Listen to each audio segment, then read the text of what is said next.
Vacation plans, long commute, weekend at the cabin. Wherever you end up this summer, the Connector Idaho Daily News helps keep you connected to Idaho, even while you're away. Get the top local stories every weekday morning in just a few minutes. That's the Connector Idaho Daily News. Listen on your podcast app.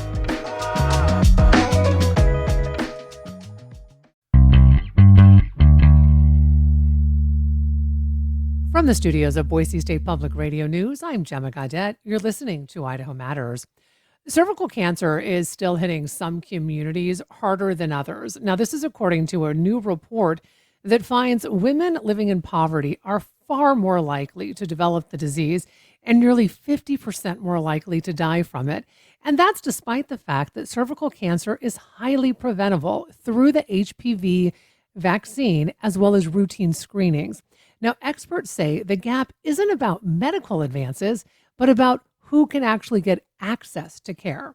It's Wednesday, which means Dr. David Pate, the former CEO of St. Luke's Health System and the co-author of the book, Preparing for the Next Global Outbreak, is joining us now to talk all things public health. Hi, Dr. Pate. Hi, Gemma. And folks, remember, if you have a public health question, send us an email, idahomatters@boisestate.edu. So, Dr. Pate, when you look at these disparities I just mentioned, especially the higher death rate among women who are living in poverty, what stands out to you as the biggest driver behind those outcomes? I think you said it perfectly in the tee up. It's access to care, and I have obviously in my career focused on a lot of this and been looking at why, with all the advances that we have in healthcare, does the United States typically rank much lower in outcomes for how much money we spend? And I think the clear answer that has emerged is because our spending and our access to healthcare is not uniform across our population. There are some parts of our population that get outstanding care, and yet we have large swaths of our population that don't get basic care that they would get in most other developed countries, and that explains our poor outcomes. Dr. Pate, we often hear that cervical cancer is now one of the most preventable cancers. Can you walk us through how the HPV vaccine as well as regular screenings have changed survival rates over time? Because here's the thing, that HPV vaccine was not available when I was growing up, but it is now available for both boys and girls. There's a lot of controversy around it, but I will tell you this, I got my kids vaccinated because of the fact of what it can do for your cancer risk.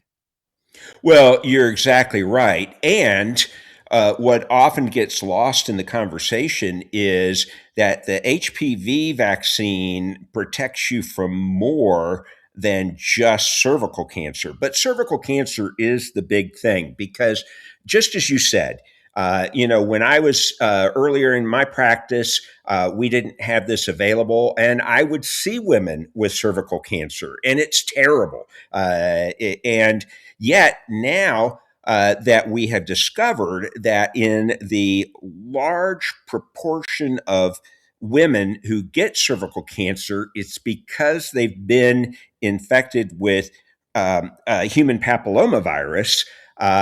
We have a vaccine that can be safely given, although it's under attack, as you've mentioned, and there's lots of false information out there.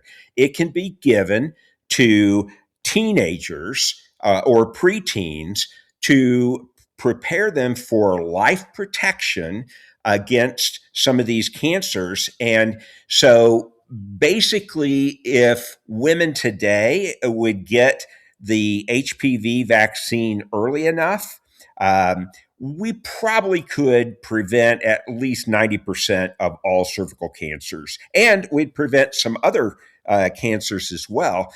And so it's really a shame when we really have a cancer vaccine, if you will, because it prevents infection with this virus that leads to cancer. If you look at countries where they do pretty uniformly give the HPV vaccine, and you look at their rates of cervical cancer and rates of death from cervical cancer, they have both plunged. And Mm. we could be on the precipice of actually eventually eliminating cervical cancer, which would be a tremendous success. And Dr. Pate, outside of the HPV vaccine, regular screenings help. And this is again an area where, frankly, a lot of women, don't go to the gynecologist, right, regularly. They don't get that Pap smear regularly. And in fact, the report points to access, right, like time off of work, childcare, transportation, cost of going, because as we know, a lot of people who are living under the poverty line don't always have access to health insurance. So how much do these everyday barriers, truly impact whether someone gets screened or not? Well, you've hit the nail on the head because, first of all, if you don't have insurance coverage, and the other thing to mention is all the states, including our own, that have attacked Medicaid expansion and trying to Hmm. rein that back in. Now you're talking about women who cannot afford to go to the doctor like others can. And so they don't have access to those pap smears, which is just kind of a very basic health service, but they can't afford it. And as you said, a lot of these women are in jobs that demand their presence Monday through Hmm. Friday during the same hours that a regular doctor's office would be available, and they can't get time off. They don't accrue vacation and stuff, so they got to either they got to choose between going to the doctor or getting paid, or like you said, what do they do with children they might have in their care? There's all kinds of. They may not have transportation, so there's all kinds of barriers that get thrown up in the way of women that don't have insurance, don't have resources, and don't have a strong support system. And Dr. Pate, I want to mention one other thing, and this is happening right here in Idaho, and that is access to OBGYNs. Because a lot of OBGYNs have left the state of Idaho, and so it's hard to get into an OBGYN. And again, you and I have talked about this since the fall of Roe v. Wade, is that OBGYNs aren't just baby doctors, right? Women need gynecological care outside of pregnancy. And when we don't have access, then we're going to see more cancer. Well, absolutely right. Fortunately, this is also a service that family physicians can provide. So, for those women that are having difficulty finding a gynecologist, then please go see your family physician for it. But your point is the same, Gemma, and that is that unfortunately, not just that the fall of that precedent, the Roe v. Wade, but also the fact that now Idaho has criminalized a lot of activities that are very complicated, difficult situations for pregnant women and their families. And it's causing physicians to leave our state. And then you add on to it that then our legislature is doing a whole lot of other nonsense, like making ivermectin over the counter, attacking mRNA vaccines, all these kinds of things. A doctor who has lots of opportunities could find a job in any state. Why do they want to come here and deal with that nonsense? Because they care about their families and they want their families to have access to care as well as their patients. So before we move on, for listeners who may be behind on their screening, or maybe they're unsure about the HPV vaccine, Dr. Pate, what's the most important message you want them to hear today in regards to this new study? Well, I think that it's the importance of getting screened and the importance of getting the vaccine. And so if you are in a situation where you don't have insurance coverage, then there still may be options for you. There are clinics that can provide this care, either on a sliding fee scale, or you can go to the federally qualified health centers. So you can look at things like Full Circle Health. You can look for their access and contact your local public health department, because they may have services that you can access to get those screenings. Very, very important. And also get the vaccine. And for parents who are worried about this vaccine, let me tell you, it wasn't available for my kids when they were growing up, but had it been, I most definitely would have gotten my daughters vaccinated. It is a safe vaccine, despite what you're being told. And some people balk at the idea of, well, why do we vaccinate at age 11 or 12 when these kids aren't sexually active? Well, the key is Mhm. protect them before they are. And really, despite your best efforts, you don't know when they're going to become sexually active. So get them vaccinated. You're going to give them a gift for life. I want to move on now to another study, and this is a study that's raising questions about how GLP-1 weight loss drugs may be impacting people with eating disorders. And first, I mean, we're finding out great things about GLP-1s outside of weight loss. But with that said, researchers are finding higher rates of use and in some cases of misuse among vulnerable patients, people with these eating disorders. So, Dr. Pate, what stood out to you most in this study? And how concerning is this link, right? That suggests that GLP-1 use and then someone with an eating disorder, and really how detrimental this could potentially be to a person like that. Well, let me answer the last part first, because that's the easy part of the question, and that is it's dreadful. It's a very serious concern. As you said, the GLP-1 drugs are in many respects miracle drugs, but like all drugs, there are appropriate patients to be on them and patients that it's not appropriate for. And when you're dealing with somebody with an active eating disorder who is that's not well controlled, and they look at the GLP-1 drugs as a way to further facilitate their illness, that's terrible. And we must do everything we can to protect those vulnerable patients from accessing these drugs. Unfortunately, like most drugs that have a potential for misuse or abuse, this one is also finding that. But, it's very serious, because people with active eating disorders may be malnourished, may have excessive muscle weight loss, and GLP-1s can accelerate that.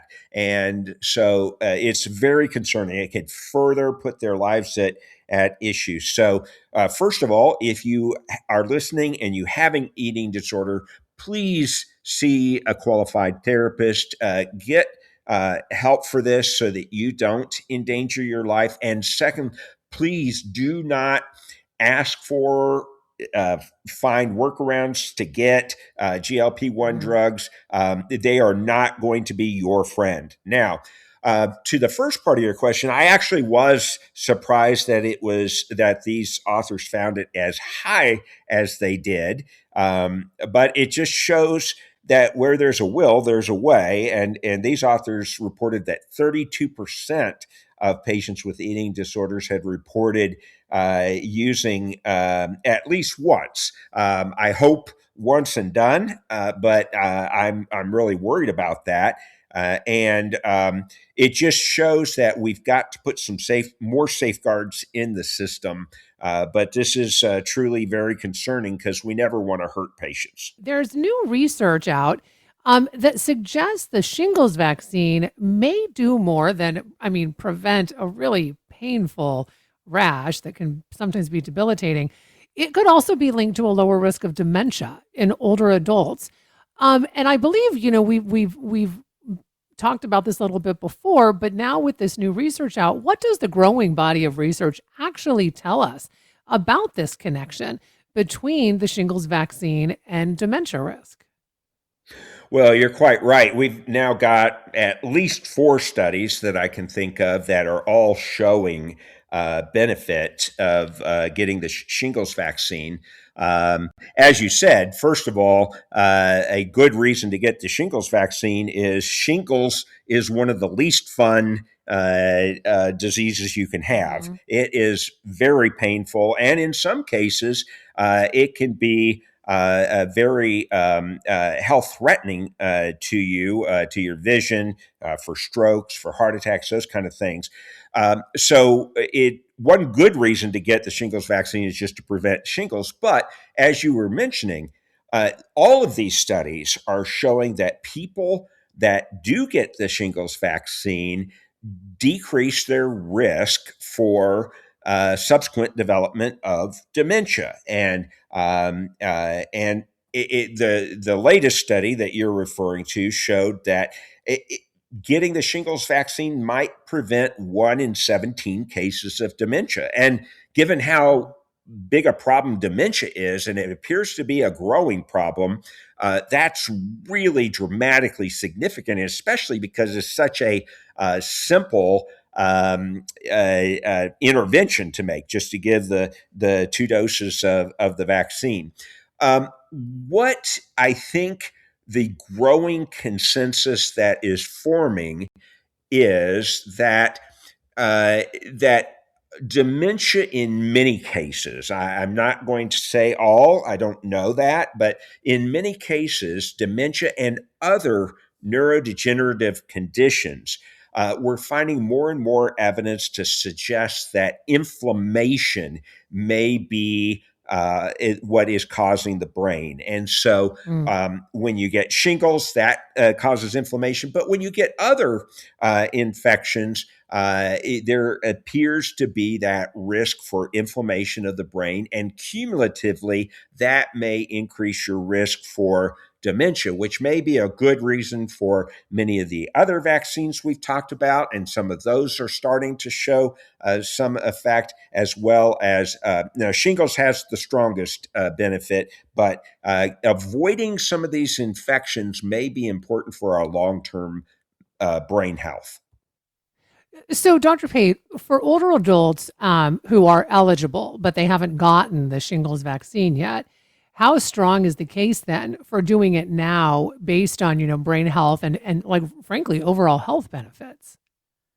Yeah, I think it's pretty strong. If you're 50 years old or older, what happens is the reason that shingles is an issue is that our ability to contain the part of the virus that's in the chickenpox Hmm. infection or vaccine is that our immune system has to work really hard to contain it, and it becomes less effective at doing that progressively with age after 50. So after 50, you are going to be incrementally increasing your risk for developing shingles over time. And so this vaccine is a 2 dose vaccine, and it is very effective at helping prevent you from getting shingles, which is very desirable. Let me assure you of that. You do not want to experience shingles, but it's also, I think we've got cumulatively plenty of evidence now, even though we don't completely understand it, but I think we're getting a better concept of why. But we've got plenty of evidence that it's going to help protect brain health, your cognitive function, and lower your risk for dementia. If you've already had shingles and you're eligible now for the shingles vaccine, should you still get it? Because there's that idea of, well, I've had it, so do I need the vaccine? Yeah, it's probably a good idea to still consider getting that vaccine. That now you're in a special group where I would talk to your doctor to Okay. understand your circumstances specifically. But yes, it should still be considered, even if you've previously had shingles. I want to move on now, Dr. Payton. This is a really early stage study. I want to make sure people understand that. But this is exploring whether a modified vitamin B12 compound could help cross the blood brain barrier and improve treatment. I mean, for one of the most aggressive and difficult to treat brain cancers, glioblastoma. Can you talk about what stood out to you most? I mean, this is, again, really early research, but this is a devastating cancer. Oh, it certainly is, and it's just heartbreaking in the cases that I've been involved with, where somebody is diagnosed with glioblastoma multiforme, very dreadful brain cancer. Um, and what stood out to me on this, because we have been struggling with this cancer for decades, and we've had some minor advances, but we've not had breakthroughs in this. And so it remains a dreadful disease and diagnosis and prognosis. But what stood out to me about this, even though, as you rightly cautioned, this we are still far away from being able to reach a conclusion about how this will work in humans, because these were some animal studies, these were some cell culture studies that give us very promising information, but not evidence that we can use yet. But what stood out to me is that first of all, it was very clever because what they do is they make a chemical modification to the vitamin B12, which is not that difficult to do, which means this would probably be a very low cost drug if we decided, because B12 is very inexpensive to make. And secondly, that by doing that chemical modification, it overcome one of the major challenges that we have in treating brain cancers, and that is when we put things into people's blood, it doesn't necessarily get into the brain real well because there's a Mhm. barrier there called the blood-brain barrier, and that serves to keep a lot of things that's in our bloodstream out of our brains, but it can also keep some of our therapeutic options out of their brains. But what they showed is strong support to suggest that, in fact, this chemical modification works and it would get this modified B12 into the brain. And then the next part of the experiment was to determine, okay, well, we can get it into the brain.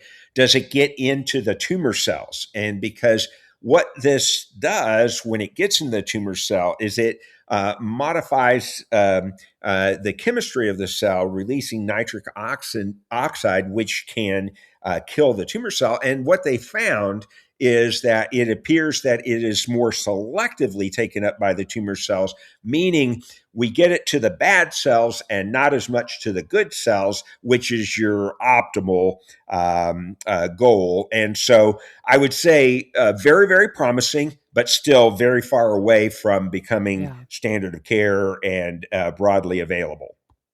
So, what would need to be shown in human studies, Dr. Pate? I mean, because this is really early preclinical research, before something like this could actually be considered, a viable treatment option.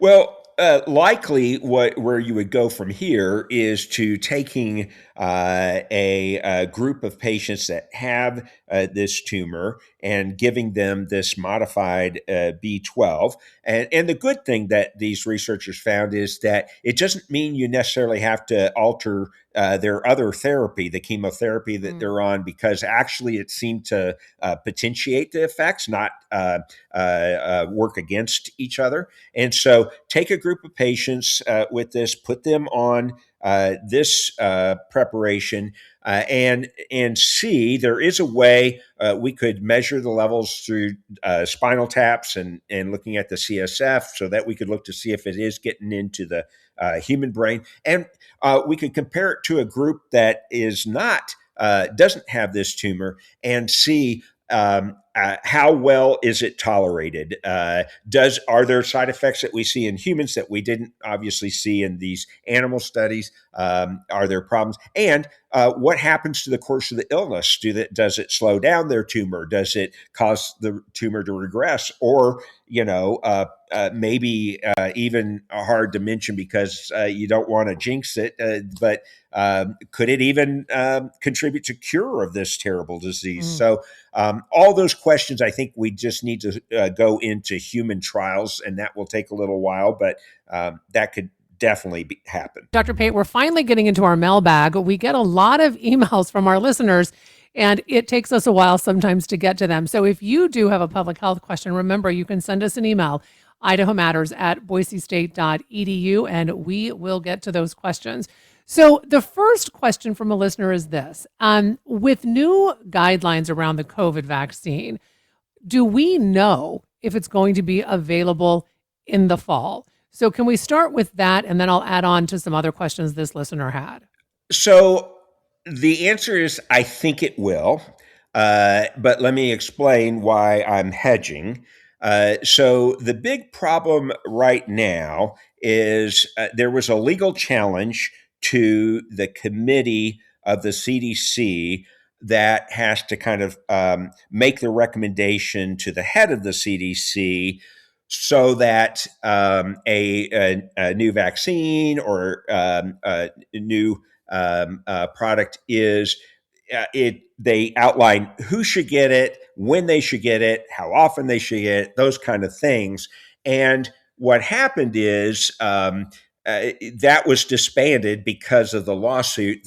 The judge ordered that the current committee was not properly formed, and with that, the good news is that the judge also said all of their decisions kind of go out the window. So we go back to where we were, which that's good because that was the broader vaccine guidance. So I think we will be good. The problem is RFK Jr. is trying to reassemble for a new group, and I am not confident it's going to be better. I don't know what will happen between now and then, but right now I've got fingers crossed. I think it will be available, and I think it will be covered. So the listener went on to say, Dr. Pate, so who will have access to it if it's available? They say, I have kids under the age of 18 who have always gotten the vaccine. Will they still be able to get it based on recommendations from the health secretary that children don't need the vaccine? Well, yes. And so that was not, that's not standing guidance. And the guidance that restricted it for children has been thrown out by the court. So we're back to what the prior guidance is. Now, that could change. But right now, if your kids previously got the vaccine, they should be able to also get it now. And of course, your doctor can always decide, even in light of whatever recommendations do come out, your doctor can evaluate your kids and decide on their individual basis whether they should get it. And if the doctor recommends it, it should be covered.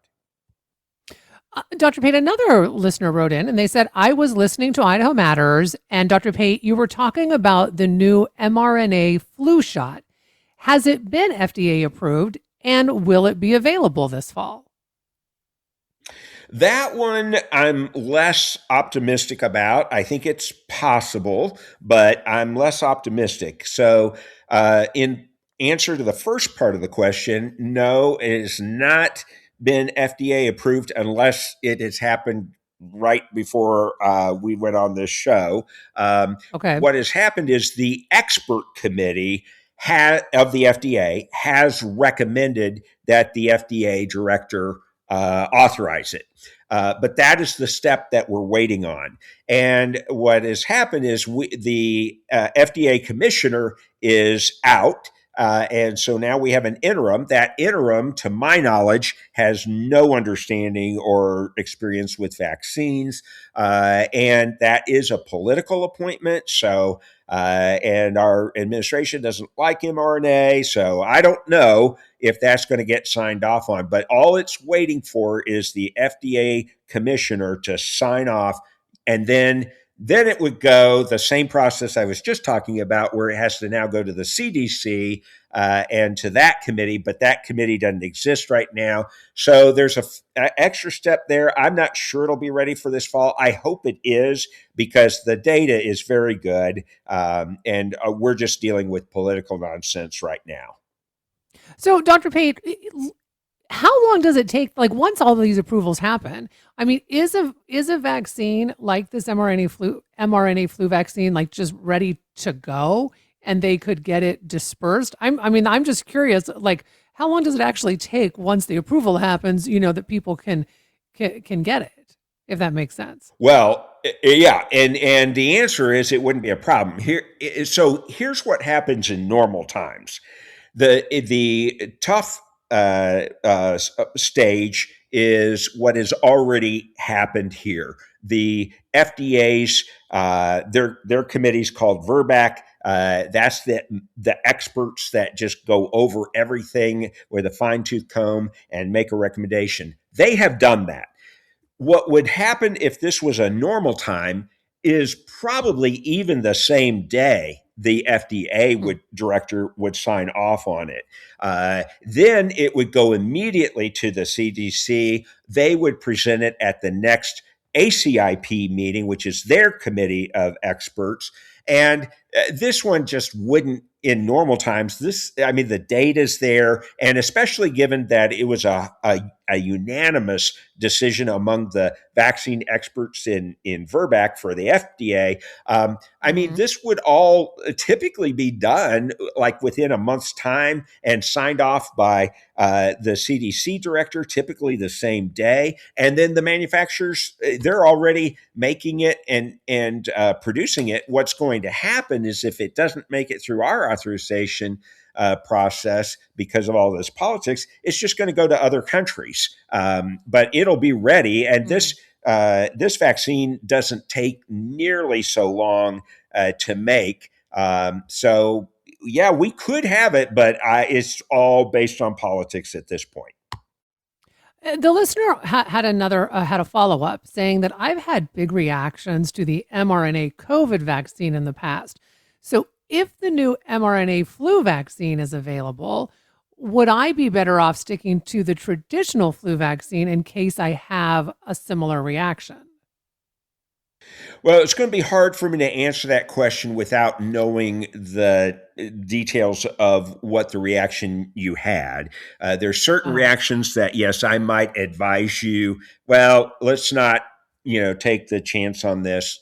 Let's do something else. But on the other hand, if it's just the typical kind of reactions where you get a really sore arm, red arm, you feel, fluish for a day or so, that's not as severe. Now, when I look at the study that is published on the mRNA influenza vaccine, we look for what's called reactogenicity. That is the measure of these kind of side effects that you get. And it is more than the standard flu vaccine, but flu vaccine, the normal flu vaccine, reactogenicity, that means these local side effects and so forth, that occurs in just slightly less than half of the people.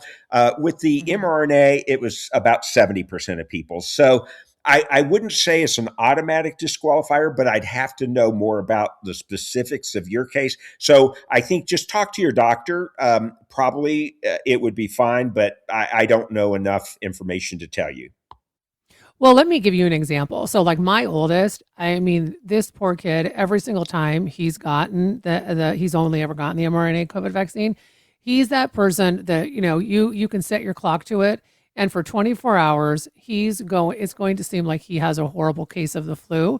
And then it gets better, right? But I literally just know that it's going to hit about 8 hours after he gets his mRNA vaccine. So which, I still now have to coax him to still get that. He reluctantly gets his flu vaccine because he doesn't have as many side effects. So would someone like him still should he still get that mRNA flu vaccine? So here's how I would think about it. I've seen the initial studies that have shown why the mRNA flu vaccine outperforms the regular vaccine. And it's a technical explanation that I won't try to explain over the air right now. But there is a immunological basis for why that mRNA vaccine would be better. So, but here's what I would say. Um, if your child or whoever we were talking about was at higher risk and needed that incremental protection, then I would say, we might need to just tell that person, suck it up and do it. Because I had the same kind of reaction too. I feel miserable for a day. But, that's a lot better than feeling miserable for a week or two with the flu. So I Yeah. do it. Now, on the other hand, a case like your kids are very healthy. They're not the high risk people. I would say, if it's miserable for them, then let's not do that. Let's go with the standard vaccine for their case because that incremental benefit of immune protection is not as critical for them. But somebody else, like the listener who wrote in the previous question, I might find out that he has a lot of, lung problems or heart Mm-hmm. problems. And I might say, you would actually benefit from that increased protection and it may be worth it, even though you're going to feel horrible for a day. So, Dr. Pate, one listener recently wrote in saying, didn't the state of Idaho just pass a law about mRNA vaccines?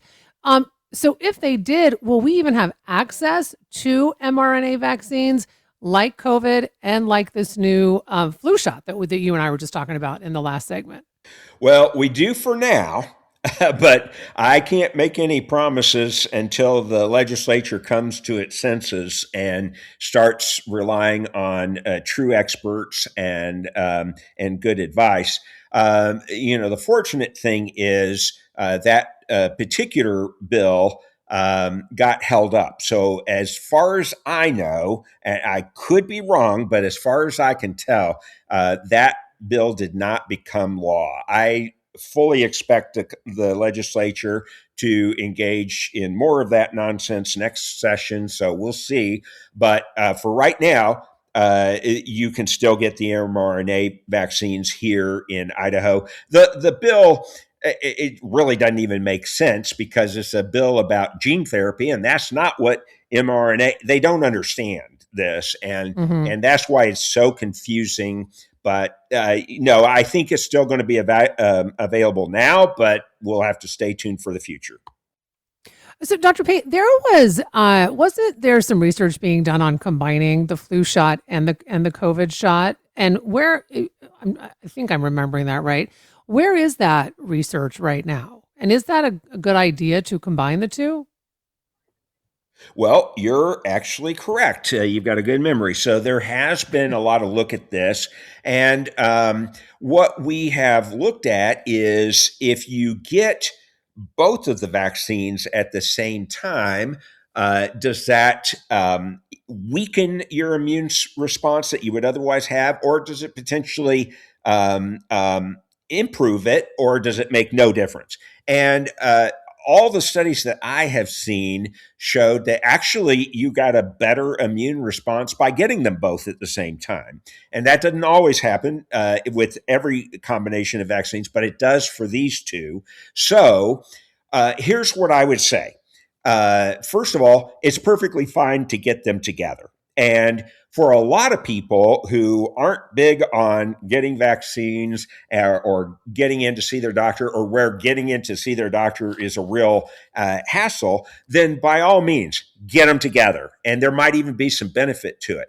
Now, the only thing where I would hesitate is if, Jim, and of course, we would be telling your listeners, if we were seeing a separate separating out of influenza activity and COVID activity to where I would say, you really need, for example, an early wave in COVID. You really need that COVID shot. But if you get your flu vaccine right now, it's not going to last you all the way through the flu vaccine. So, through the flu season. So, when we get to that time, we'll look at how it's happening. Very good chance they're going to be kind of going in parallel, and we'll say, yeah, get the combination. That's perfectly fine. But there's a possibility we could say, for very good reason, hey, this season, probably better to get them at different times to deal with them more effectively, Mhm. each apart. Okay, so I have a question. When we say combining the two, that means like you get the COVID vaccine and you get the flu shot. It's not like they've put the vaccines in one vial and you get one shot, correct? So they are there is work on a vaccine that would actually put them together. So it's one Oh, shot. okay. So that is one way that may be available in the near future. The other is, and what these studies looked at is, what if you get one in one arm and the other in the other Hmm. arm at the same visit? And that showed very good results. So there, right now, it's usually a matter of just getting both of the vaccines at the same visit, but there is a combination vaccine coming, and that may be available. It just depends on the political stuff, but it may not be long till it's available. But that also goes back to what you just said about, because I normally have gotten my COVID shot in September and then I haven't gotten my flu shot. I think this year I didn't get it until like late November. And that's because of flu activity, like you said. So even if there's an That's option to right. get that one shot, you might want to wait some years, depending on what's going on. That's right, because I will obviously monitor that activity for you. Last season we had a rough season, but it started late, and Hmm. so and of course we were just talking about the military recruits that are Yeah. here we were in June, and they're having a big outbreak in San Antonio, Texas. So we typically don't see a lot of flu activity this late in the year, but it you can see cases in April, May, sometimes as late as early June, and we want that protection to last. And so you're exactly right. If I'm seeing a big COVID wave earlier, I wouldn't necessarily want you to get both vaccines unless you told me you just wouldn't get the flu vaccine unless you did. Then I'd say, yeah, that's better than nothing. But I might say, get COVID right now, but wait because we want to time your flu vaccine better. But if we weren't seeing much COVID activity, then I probably would tell you get it as a combination, but wait till I give you the cue based on the flu activity. Dr. Pate, we are seeing an Ebola outbreak in Africa, and we've talked about this on the program. And so we had a listener write in wanting to know how much has the closure of USAID impacted the current Ebola outbreak? Well, it's hard to know specifically about it. No question it has impacted it, and no question that it's impacting many other diseases besides just this. But the problem is the Democratic Republic of Congo is just a whole group of factors that are just making this the worst possible situation for control and the best possible situation for a disease outbreak. And that is they've got military conflict, they've got poverty, they've got poor roads and access, they have a lot of misinformation, they've got public attacks on healthcare. I mean, it's just like all the worst possible combinations. So yes, our lack of funding is definitely a contributor. I wouldn't blame it all on that, and fortunately, our government is stepping up with some money for this. But we're always better to invest ahead time and put in the infrastructure needed so that we could actually manage these outbreaks. And so, yes, it is a factor. So I have just about a minute and a half left with you, and I want to get to this last question. So listeners said, I read that doctors in the Congo are having to transport samples of Ebola on public buses because they just don't have any other ways to move them. How dangerous is something like that? But do we have protocols in place about transporting viruses? So this is where the last question, the USAID ID funds could be helpful in setting up more laboratory access.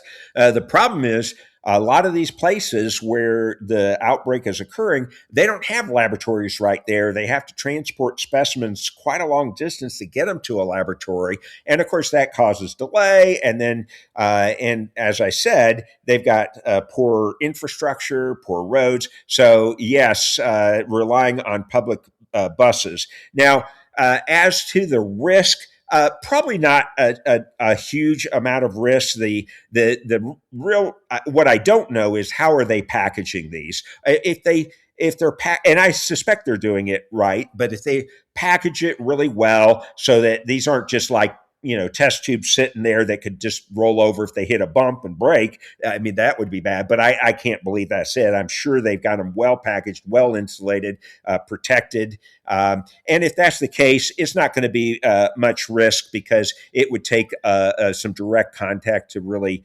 spread that infection. So I'm not overly worried. And I wish there was better options so we wouldn't even have to do that, but we don't.